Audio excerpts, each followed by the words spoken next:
Assalamualaikum warahmatullahi wabarakatuh. Bersama saya, Adi Reski Agesta, mahasiswa Ilmu Komunikasi Universitas Darussalam Gontor. Dalam program perdana kita, Talk Show Better Day. Dalam program perdana ini, kita akan membahas bersama seperti apa keistimewaan dan keutamaan yang ada pada bulan Rajab. Dan Alhamdulillah sudah hadir bersama kita semua di sini, yaitu adalah Al-Ustadz Khalid Muslih LCMA. Beliau merupakan salah satu dosen di Universitas Darussalam Gontor. Assalamualaikum Ustaz. Assalamualaikum warahmatullahi wabarakatuh. Hafalakum Ustaz. Bikhair. Alhamdulillah antum bikhair. Beliau merupakan juga dosen yang ada di Universitas Darussalam Gontor ini. Insya Allah dengan beliau nanti memaparkan wawasan dan pengetahuan, insya Allah akan membuat kita menjadi lebih baik lagi, membuat kita menambahkan ibadah kita lagi terhadap Allah Subhanahu wa taala seperti itu. Mungkin Ustadz sebagai perkenalan saja, Ya. mungkin antum bisa menceritakan sedikit bagaimana sih antum mendapatkan gelar LC dan MA antum dulu seperti apa Ustadz? Ya, bismillahirrahmanirrahim. Alhamdulillah, salatu wassalamu ala rasulillah, wala hawla wala quwata illa billah. Amma ba'd. Saya lulus KMI tahun 1992, lalu mendapatkan beasiswa dari Al-Azhar melewati Pondok Modern Darussalam Gontor untuk melanjutkan studi di Al-Azhar Mesir tingkat S1 itu selesai tahun 1997. Jadi dari 93 sampai 97. Lalu saya melanjutkan lagi ke magister dan alhamdulillah selesai tahun 2003. Kemudian selesai itu saya mendaftar ke S3 dan sempat balik mengabdi di Gontor selama 2 tahun. Setelah itu saya kembali lagi awal 2000 2006 dan alhamdulillah selesai pada 2010. Ya, itu. Alhamdulillah seperti itu. Mungkin dengan beberapa tahun yang beliau sudah lewati, yang mana itu hanya untuk mengejar ilmu, insya Allah apa yang akan beliau sampaikan setelah ini, apa yang wawasan yang beliau sampaikan kepada kita semua, insya Allah akan menambah ibadah kita, akan meningkatkan keimanan kita terhadap Allah Subhanahu Wa Taala, insya Allah seperti itu. Baik, baik Ustadz, untuk pembahasan kita karena kita ini sedang berada di bulan Rajab, Ya. yang mana orang menganggap bulan Rajab ini mempunyai keistimewaannya tersendiri. Dan berketepatan bulan Rajab ini, masuknya bulan Rajab berketepatan kemarin itu dengan berpindahnya tahun pada tahun Masehi. Jadi banyak juga dari netizen di media sosial tersebar topik pembicaraan dari pergantian tahun Masehi dari tahun 2024 ke tahun 2025 menjadi teralih topik pembicaraannya masuk kepada bulan Rajabnya ini. Mungkin antum bisa menjelaskan Ustadz, bagaimana sih keistimewaan yang ada atau yang terjadi pada bulan Rajab ini? Baik, sebelum saya menjawab pertanyaan itu, saya akan menjelaskan satu permasalahan, yaitu bahwa Allah Subhanahu wa Ta'ala itu mencipta satu makhluk yang sangat dahsyat dan sangat luar biasa sekali, yang disebut dengan waktu. Waktu ini kedahsyatannya dan keistimewaannya tercermin dari sebuah kenyataan, realita yang tidak bisa dibantah, bahwa tidak ada penciptaan yang dicipta oleh Allah Subhanahu wa Ta'ala kecuali masuk dalam dimensi waktu. Kalau kita lihat dan sebagaimana disepakati bersama bahwa waktu itu ada 3 dimensi. Yang pertama adalah masa lalu, yang kedua adalah masa kini, dan yang ketiga adalah masa depan. Masa lalu itu adalah sejarah. Dia adalah cerita dan dia adalah kenangan. Dan kenangan itu ada yang manis dan ada yang pahit. Betul? Betul. Iya. Dan ternyata yang membuat kenangan itu manis, cerita itu pahit, itu adalah masa kini. Jadi masa kini ini sangat menentukan cerita manis dan pahit kita di masa-masa yang lalu. Dan itu akan menjadi pelajaran. Lalu kemudian apa yang kita lakukan di masa kini itu sejatinya sangat ditentukan sekali oleh bagaimana cara kita memandang masa depan. Iya. Jadi ketika waktu ini, ketiga dimensi waktu ini itu sangat berkaitan dan merupakan kehidupan kita sebenarnya. Oleh karena itu, sebagian ulama mengatakan hati-hati dengan waktu karena waktu itu adalah hidup kamu. Dan apabila waktu itu telah berlewat, itu sebenarnya bagian dari hidup kamu itu telah berlewat. Oke. Lalu setelah itu, salah satu daripada hitungan waktu itu adalah bulan. Ya. Dan hitungan bulan sebagaimana ditetapkan oleh Allah Subhanahu wa taala saat menciptakan langit dan bumi itu hitungannya adalah 12 bulan. A'udzubillahi minasyaitonirrajim. Inna iddatasy syuhuri 'indallahi itsna asyara syahran yauma khalaqas samawati wal arda minha arba'at. Ya. Jadi waktu atau hitungan bulan yang diciptakan oleh Allah Subhanahu wa taala saat menciptakan langit dan bumi itu adalah 12 bulan. Dan kalau kita lihat tidak ada hitungan kalender yang menyalahi ini. Baik Masehi ataupun Hijri ataupun Kabisat ataupun hitungan Jawa atau hitungan apapun itu karena sudah merupakan sunnatullah. Jadi ketetapan Allah sunnatullah ini tidak bisa dirubah dan itu menetapkan bahwa jumlah daripada bulan itu dalam 1 tahun, hitungan 1 tahun itu 12 bulan. Nah, dari 12 bulan itu ada 4 bulan yang dipilih oleh Allah sebagai bulan-bulan haram. Ya. Jadi kalau kita ditanya tentang apa keistimewaan daripada bulan Rajab, itu adalah salah satunya adalah bahwa bulan Rajab ini adalah salah satu bulan yang dipilih oleh Allah dari 4 bulan, yaitu Dzulqa'dah, Dzulhijjah, Muharram, dan Rajab ini menjadi salah satu daripada bulan haram. Nah, ini yang pertama. Yang kedua,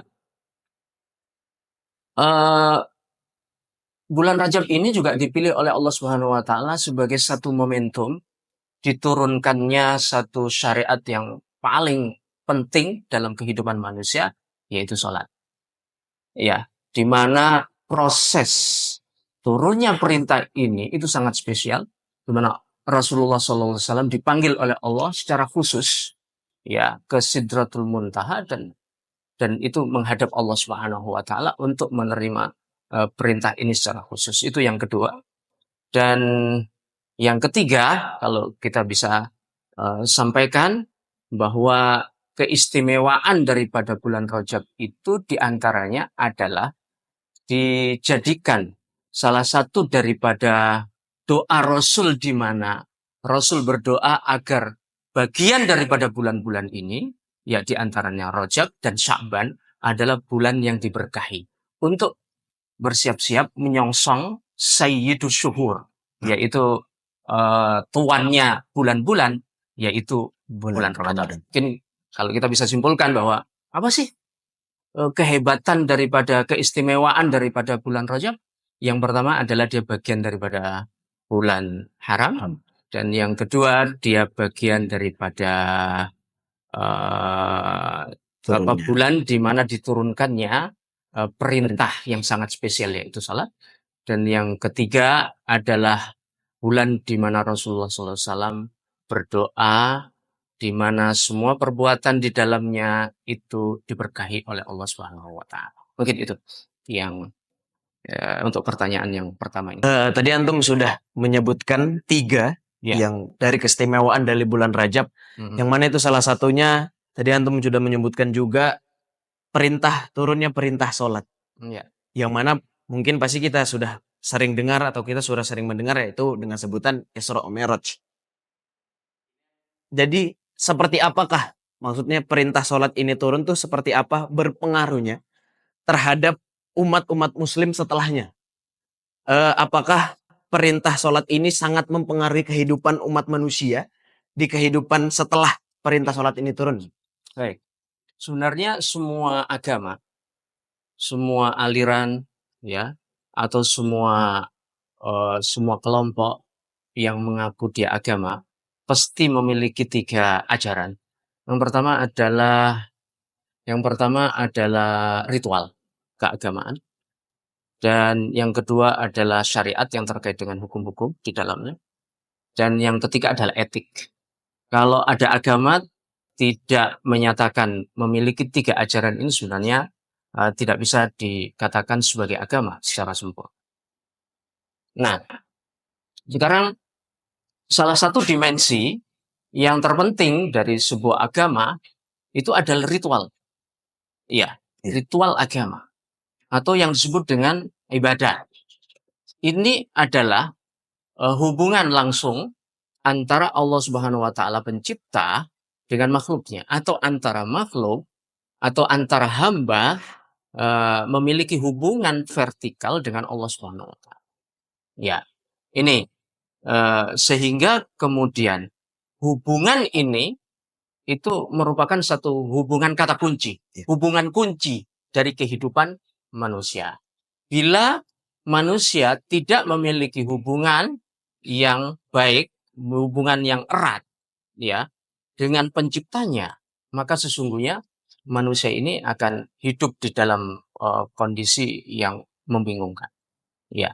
Nah, oleh karena itu salah satu daripada ibadah, hubungan yang sangat khusus sekali di dalam Islam itu salat, itu diturunkan oleh Allah Subhanahu wa taala dengan cara yang sangat luar biasa, yang sangat khusus, yaitu dengan Isra Mi'raj. Ya.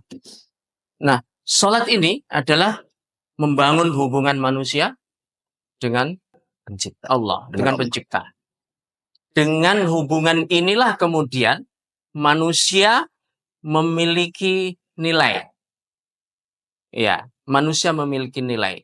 Jadi manusia memiliki nilai itu bermula daripada manusia mengakui adanya Tuhan. Ya, adanya Tuhan ini mesti dibuktikan. Keyakinan adanya Tuhan, keyakinan adanya pencipta itu mesti dibuktikan. Dan bukti yang paling utama itu adalah sholat. Nah, makanya sholat ini menjadi ibadah mahdhah yang utama di dalam Islam, ya, yang tidak bisa ditinggalkan. Kalau ibadah-ibadah yang lain itu dengan sebab tertentu itu bisa ditinggalkan sama sekali. Kalau sholat tidak bisa ditinggalkan sama sekali. Misalnya kalau seseorang tidak bisa sholat dengan berdiri, ya, maka dia harus dengan duduk. Kalau dia tidak bisa dengan duduk, maka dengan berbaring. Kalau tidak bisa berbaring, ya dengan menggerakkan anggota badannya. Kalau tidak bisa, hanya melewati lafadznya. Ya, lafadz yang dilafatkan oleh lisannya. Dan lisan adalah, ya, salah satu dari anggota yang tidak akan pernah, ya, tidak bisa bergerak. Ya, tidak bisa bergerak. Nah, oleh karena itu dalam kondisi apapun, maka sholat itu menjadi suatu kewajiban yang harus dilaksanakan. Itu kenapa? Ya, karena untuk membangun hubungan yang erat sekali dengan pencipta. Dengan begitu, maka kemudian manusia memiliki nilai dan berpegang teguh kepada nilai. Ya, makanya kan dikatakan innas salata tanha anil fahsya'i wal munkar. Jadi salat ini memiliki dua kekuatan. Ya, satu kekuatan pencegah, ya, kekuatan pencegah dari hal-hal yang mungkar, hal-hal yang fahsya. Ya. Fahsya, mungkar itu adalah hal-hal yang buruk yang diingkari oleh akal dan diingkari oleh syara. Sementara al-fahsya itu hal-hal yang tidak senonoh, yang tidak lazim, yang tidak semestinya yang dilakukan oleh seseorang. Ya, itu. Jadi sholat memiliki kekuatan pencegah, begitu. Yang kedua, sholat memiliki kekuatan sebagai generator, sebagai pembangkit. Ya, pembangkit apa? Pembangkit dalam melakukan kebaikan, pembangkit di dalam mengejar dan mencari kebenaran, begitu. Dan pembangkit atau kekuatan, ya, atau energi, ya, untuk mendorong manusia untuk bisa menggapai cita-citanya. Jadi dengan sholat itu, maka terbentuklah salah satu kepribadian dalam diri manusia atau dalam diri umat Islam secara khusus, ya, yang itu kemudian memiliki dua dimensi itu, ya, dimensi kekuatan pencegah dan dimensi penggerak, ya itu. Nah, oleh karena itu dengan sholat ini umat Islam, ya, dalam satu sisi menjadi produktif, yang kedua menjadi sangat terhindar daripada hal-hal yang tidak menguntungkan dan membahayakan kehidupannya serta kehidupan orang lain. Ya, mungkin itu. Jadi sholat ini merupakan salah satunya adalah hubungan agar ada ritual yang mana menghubungkan antara hamba dengan penciptanya. Ya, Seperti itu. Dan juga sebagai, kalau misalnya kita bilang, awal mula dari seseorang itu berbuat kebaikan, ya dia melaksanakan sholat terlebih dahulu, baru ada ya, rasa kebangkitan di sana agar dia melakukan sebuah kebaikan. ya. Seperti itu. Hmm. Eh, Mungkin Ustadz agak sedikit kita geser ke pembahasan Isra Mi'raj tadi. Isra Mi'raj ini kan turun pada masa zamannya Rasulullah. Hmm. Apakah mungkin dahulu, mulai pada sahabat-sahabat atau yang hidup, manusia-manusia yang hidup yang di zaman Rasulullah, Hmm. apakah ada tradisi khusus yang mana yang untuk menyambut atau memperingati dari hari Isra Mi'raj tadi? Zaman Rasul begitu datang atau turun, ya, perintah tentang sholat, diperingati dengan menjalankan sholat. Maka sholat itu adalah otomatis menjadi peringatan terhadap Isra dan Mi'raj. Dan itu dilakukan terus-menerus sepanjang waktu. Berarti sebenarnya ketika seorang muslim itu menjalankan perintah sholat sesuai dengan arahan yang dianjurkan oleh Rasulullah SAW, sebenarnya memperingati Isra Mi'raj. Nah, oleh karena itu pada zaman mereka, zaman para sahabat, itu diperingatinya itu dengan menggunakan implementasi. Jadi menjalankan perintah sholat itu sesuai dengan apa yang diajarkan oleh Rasulullah SAW, yaitu "Shallu kama ra'aitumuni usolli", dan itulah sebenarnya bagian daripada memperingati Isra Mi'raj. Ya, itu. Jadi kalau misalnya kita lihat di zaman yang sekarang ini, Ustaz, Ya, orang pasti akan memperingati hari Isra Mi'raj, pasti akan mengadakan ceramah, tablik akbar. Mungkin memang tablik akbar untuk menyuruhkan kita agar terus sholat. Mungkin hal-hal seperti itu apakah memang hal yang baik untuk dilakukan? ya, dalam perjalanan waktu, realitanya Iya. umat Islam seringkali melupakan kewajiban sholat. Nah, seringkali melupakan kewajiban sholat. Ini perlu ada momentum-momentum. Ya, perlu ada momentum-momentum yang bisa dipergunakan untuk melakukan apa ya, pencerahan dan refresh, ya, Iya. refresh. Pencerahan terhadap apa? Pencerahan terhadap pemahaman, ya, dan pencerahan serta pembangkitan ya semangat baru dari kelesuhan. Ya, itu dibutuhkan. Ya, refresh, tajdid, ya, terus menerus itu perlu dilakukan. Dan itu bisa dilakukan dalam segala situasi. Ya, termasuk diantaranya bila diperlukan, maka diadakan peringatan untuk bisa mengingatkan kembali ya apa namanya keistimewaan, keutamaan, kebesaran daripada apa namanya kebesaran daripada ajaran sholat itu ya bisa dilakukan ya ketika hal itu dipandang perlu, dan itu hanya salah satu daripada sarana yang bisa ditempuh, dan itu bila dianggap memang dibutuhkan oleh masyarakat. Begitu. Berarti memang peringatan yang selama ini mungkin baik tablik akbar, banyak ceramah-ceramah itu Ya, mungkin mengingat kembali zaman-zaman ini mungkin beberapa orang yang sudah mungkin melupakan yang namanya sholat, ya, kewajiban-kewajiban ini mungkin peringatan Isra Mi'raj tadi itu untuk mengingat kembali atau merefresh kembali ya. agar orang itu agar kembali menunaikan atau kembali yang namanya menegakkan kewajiban sholat tadi seperti itu. Ya. Mungkin Ustadz, setelah kita membahas Isra Mi'raj, apakah ada peristiwa-peristiwa yang mana terjadi di bulan Rajab ini dan sangat berpengaruh dalam dakwah Rasulullah ketika itu? Seingat saya eh, tidak ada peristiwa-peristiwa besar selain itu. Kira-kira. Baik. Mungkin di bulan Rajab ini banyak orang yang beranggapan seperti kemarin kita memasuki bulan Rajab, ada sholat Rajab. Orang biasanya juga ada mengamalkan puasa Rajab.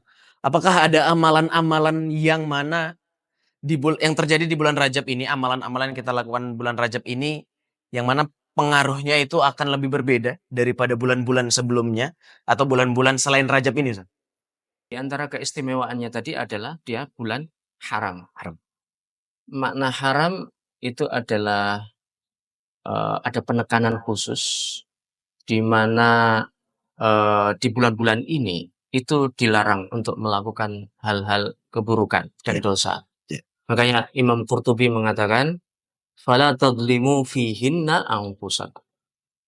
Fala tadlimu fihinna anfusakum birtikabil kabair au birtikabil ma'asi au birtikabi az-dzunub." Jangan menzolimi dirimu pada bulan ini dengan melakukan dosa. Kenapa begitu? Karena ini adalah bulan diagungkan oleh Allah Subhanahu wa taala. Makna diagungkan berarti bahwa perbuatan baik itu akan diagungkan dengan melipatkan pahalanya, dan perbuatan-perbuatan dosa itu juga diagungkan dengan melipatkan Ganjaran. dosanya, Dosanya. begitu, dilipatkan dosanya. Nah, oleh karena itu apa namanya pada bulan ini ya, pada bulan ini itu adalah bulan yang kita mesti start. Ya, ada keistimewaan di bulan ini, yaitu apa namanya kita menggunakan bulan-bulan ini, bulan yang sangat terbatas waktunya, yaitu hanya 30 hari. Ya, itu sangat terbatas untuk kemudian kita memacu diri melakukan kebaikan mumpung sedang ada kalau dalam hitungan ekonomi itu diskon besar-besaran. Ya, dan kebalikannya gitu. Kebalikannya maksudnya di sini ini kalau salah-salah akan terjadi defisit besar-besaran. Ya, begitu. Maka al-aqil, orang-orang yang cerdas itu menghitung, ya, berarti ini kesempatan yang sangat baik sekali untuk kemudian memanfaatkan momen-momen ini untuk melakukan kebaikan-kebaikan. Ya, begitu. Apakah ada kebaikan-kebaikan khusus? Tidak ada. Ya, tidak ada hadis yang secara khusus. Bila ada itu masih diperbincangkan oleh para ulama. Hanya kita bisa amplifier itu membesarkan ajaran-ajaran atau apa namanya ajaran-ajaran yang memang sudah diajarkan, ya. Nah itu sunnah-sunnah yang sudah diajarkan oleh Rasul kita besarkan di sini. Misalnya di bulan ini, misalnya kita perbanyak puasa, dan puasa itu bisa puasa Senin, bisa puasa Kamis, bisa Ayyamul Bid yang 3 hari, ya kan? Kalau itu saja dilakukan di dalam 1 bulan ini sudah berapa hari puasa, ya kan? Ya. Berarti 2 kali 4 8, 8 tambah 3 11, ya. Sepertiga daripada bulan kita itu puasa. Kalau kurang, dan harus kita berusaha lagi untuk itu. Bisa ditambah dengan puasa Daud. Kalau puasa Daud berarti 15 hari berarti. Jadi 15 hari itu setengah. Kalau tadi sepertiga dari bulan kita itu puasa, nah ini ditingkatkan lagi. Ya, jadi setengah daripada bulan kita itu kita berada dalam kondisi puasa. Kalau kurang lagi ditambah lagi. Ya, bisa ditambah dengan memperbanyak puasa meskipun tidak lengkap. Ketika Sayyidah Aisyah ditanya tentang puasa Rasulullah SAW, pada bulan apa Rasulullah itu berpuasa secara lengkap? Ya, Sayyidah Aisyah menjawab, tidak aku lihat puasa Rasulullah puasa secara lengkap kecuali pada bulan Ramadan. Ya, dan tidak aku saksikan Rasulullah banyak berpuasa ya selain bulan Sya'ban. Ya, bulan Sya'ban. Jadi Rajab ini menjadi level ketiga dari banyaknya Rasulullah SAW melakukan puasa di bulan ini. Ya. Dan amalan-amalan lain, misalnya sholat yang tadi bolong-bolong jadi lengkap. Ya. Yang tadi terlambat-lambat jadi selalu tepat waktunya. Yang tepat waktunya diperbaiki dengan berjamaah. Ya, dan berjamaah yang dia biasanya masbuk itu dengan selalu tepat waktu dan tidak masbuk lagi. Yang masih masbuk ataupun tepat waktu tapi tidak di sop awal, di sop yang pertama. Jadi begitu, ada peningkatan. Ya, baca Quran. Kalau tidak pernah baca Quran sepanjang bulan-bulan ini, pada bulan ini baca Quran. Ya, begitu. Kalau tidak tahajud, gitu kan? Bulan ini bertahajud. Tidak qiyamul lail, bulan ini ditingkatkan dengan qiyamul lail. Tidak atau berat sekali melakukan infak pada bulan lain, bulan ini kesempatan. Karena ini diagungkan oleh Allah. Rajab itu maknanya, salah satu maknanya adalah at-ta'zim. Jadi mengagungkan, diagungkan dengan melipatkan pahalanya dan sekaligus dilipatkan dosanya. Nah, jadi itu sebagai seorang muslim kita memanfaatkan ya kesempatan-kesempatan ini yang sangat baik sekali. Allah Subhanahu wa taala menyampaikan wadzakirhum bi ayyamillah. Ingatkan manusia-manusia itu dengan hari-hari Allah. Nah, Rajab ini adalah bagian daripada Allah Subhanahu wa taala bisa mengingatkan kita supaya bisa memanfaatkan waktu ini dengan sebaik-baiknya. Mungkin Ustaz sebagai untuk pertanyaannya penutup kita, Ya.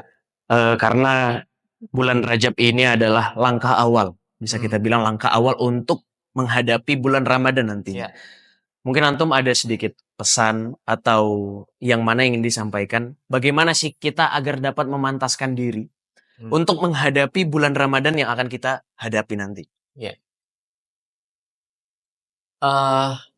Ketika Rasulullah Shallallahu Alaihi Wasallam menyampaikan dalam sebuah doa, Allahumma barik lana fi Rajaba wa Sya'ban wa balighna Ramadan. Seakan-akan ada level itu.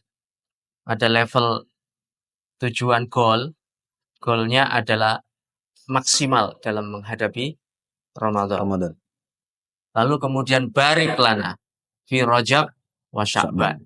Dalam artian barik itu adalah optimalisasi. Optimalisasi. Dari yang ada, optimalkan. Ya. Nah, optimal ini nanti akan menuju kepada persiapan. Ya, jadi jangan menghadapi Ramadan tanpa persiapan. Ya, karena ada momen khusus dalam Ramadan itu yang sangat luar biasa, di mana dalam satu malam di dalam bulan Ramadan itu bisa menyumbang amal kebajikan sepanjang umur kita. Iya, sepanjang umur kita. Ini kan momen yang sangat luar biasa. Makanya kalau bukan seorang yang cerdas, wong ini ada misalnya ada mobil atau ada rumah ya, ada rumah. Ini harganya 1 miliar. Yang ini harganya 100 miliar. Padahal itu rumahnya itu sama. Dia malah memilih yang 100 miliar. Itu kan bodoh. Iya, itu kan bodoh. Atau ini loh, hari ini nanti ada diskon, ada rumah biasanya harganya 100 miliar menjadi 1 miliar gitu. Kemudian kalau hari lain tidak ada gitu. Hari lain tidak ada. Dia mah bersantai-santai pada hari di mana ada diskon itu. Lalu kemudian dia menyesal dan akhirnya membeli rumah dengan harga 100 miliar. Itu kan seorang yang bodoh. Ya, begitu. Ya, ini adalah kebodohan yang dilakukan oleh manusia. Nah, makanya Ramadan itu adalah momen yang sangat luar biasa, istimewa. Nah, menghadapinya itu perlu persiapan, begitu. Kalau kita akan berkompetisi dimanapun, kapanpun, kita ada latihan-latihan. Ya kan?